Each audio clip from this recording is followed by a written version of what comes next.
Dan in Commerce Township, Michigan. Hey, Dan, what's on your mind? Hey, Tom, let's get rid of Ed.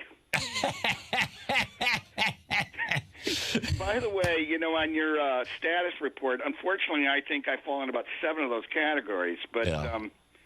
I wanted to ask you a question real quick. This report that Congress is getting from the FBI, I guess it's the notes on the email investigation. Yeah, the interviews with Hillary Clinton.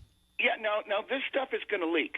But what's to stop, because we're not allowed to see it, the public, what's to stop Republicans from just lying and creating up their own information?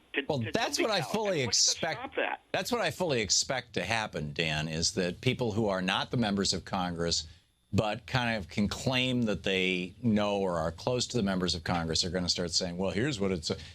You know, who knows? It's the other thing that's bizarre, and I should get Lamar Waldron on to talk about this because he's done so much research into the history of J. Edgar Hoover.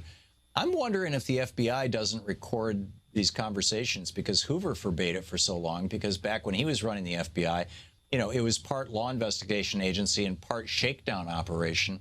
You know, he was blackmailing half the politicians in this town and companies and you know, in particular on behalf of the mob. He was in Marcello and Son and Traficante's pocket.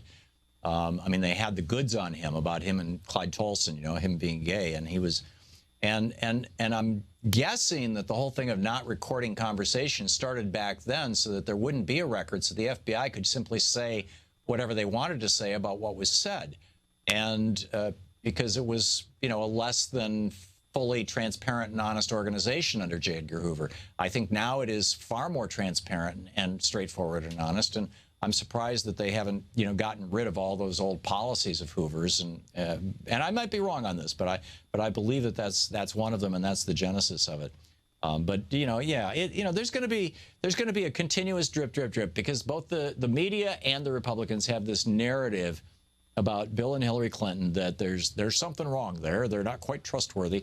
And any little thing that they can find that will feed that narrative, they're going to pump it as hard as they can.